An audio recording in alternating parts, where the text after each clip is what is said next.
Bald Eagles, Bear Cubs, and Hermit Bill. Memoirs of a Maine wildlife biologist, Ron Joseph. Saturday night, about 11 p.m., down at the stream. Weather forecast is 12 degrees. Starry, if you can see it. Starry out tonight. Possibly be able to see the northern lights, they say. So why not come down to the stream, read a book. What's the back of this say? In Bald Eagles, Bear Cubs, and Hermit Bill, wildlife biologist Ron Joseph recounts his youth in central Maine, the impatience of his family's dairy farm, and his adventures in the field over the course of a career that spanned more than 3 decades. A gifted storyteller, he also introduces readers to other like-minded people and fascinating characters who have worked in some way to preserve the natural beauty of Maine. Joseph's fairy tales, or fairy stories, are told with a compassion and appreciation of a man who truly loves Maine, its people, and its many wonders.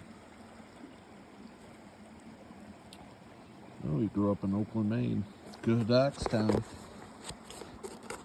I don't know how long I'll be able to read this and record. Oh, it's signed too. Look at me. I forgot. I picked this book up either in or on the way to Jackman last year, the year before, on a ride. Tina and I went on. That ride consists of one of our new loops. We start in Corinna, of course. We go to Skowhegan and then go up towards Jackman, all the way to Jackman, bang that right and head into Rockwood, Greenville, and all the way back into Guilford, Abbott, cut back over Dexter into Corinna. It's a nice loop. Gorgeous scenery during fall. Haven't done a winter ride up there yet, so we'll probably do that shortly. Oh, let's see if I can not trip all over my words tonight. No one has taught me more about the North Maine woods than my friend Ron Joseph. A netted, oh, that's neat. I didn't realize I'm reading this actually on the screen on my phone and not at the book. Maybe I can see the words better. I called my first coyotes with Ron. Most significantly, Ron Joseph showed me the ruins of World War II prisoner of war camp in Hobbstown Plantation. Ooh, I gotta find that.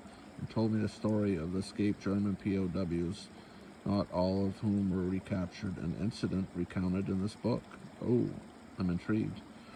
That place and that tale served as inspiration for the opening of Poacher's Son, the first in my series of mystery novels about game warden Mike Bowditch. In the regard, it's not an exaggeration to say that Ron Joseph changed my life. The qualities that make Ron such a great friend are the same qualities that make him such an engaging storyteller and teacher. His silence, interest, and respect for individuals, and his enthusiasm for the natural world, his overflowing love of Maine. His curiosity, his love of adventure, and most of all, his gregarious, probably screwed that up, good humor.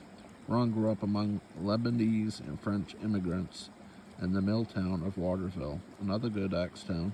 Spent months of his grandparents' working farm, the Sandy River, flashed, hunted in the North Woods when old-timers told yarns about having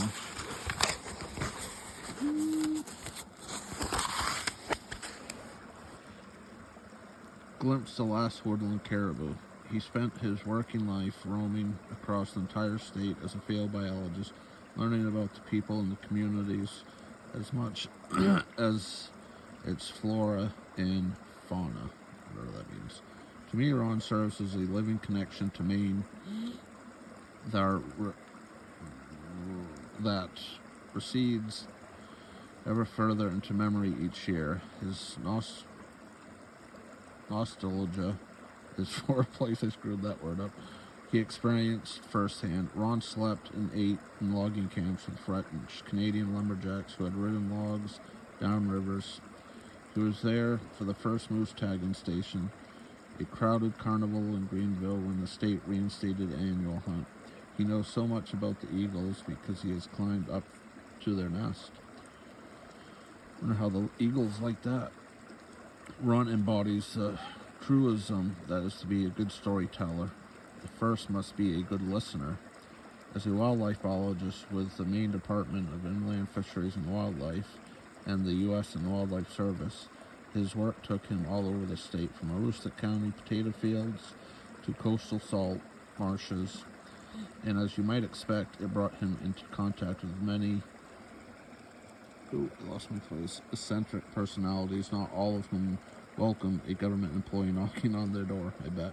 Inevitably, Ron found a way to win people over, and I'm convinced it was because he is such an interested listener.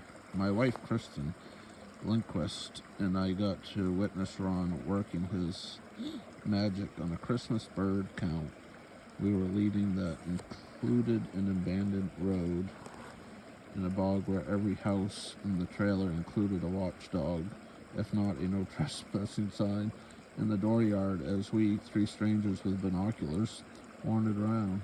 The man came charging out of his house. I believe he was accompanied by two barking dogs, and demanded to know what we were looking at. Kristen and I watched apprehensively as Ron calmly walked over to the angry, suspicious man. We were too far away to hear the conversation. But minutes later, Ron was petting a dog and beckoning us over. His new friend was eager to show us the feeders behind his home where he was seeing winter finches.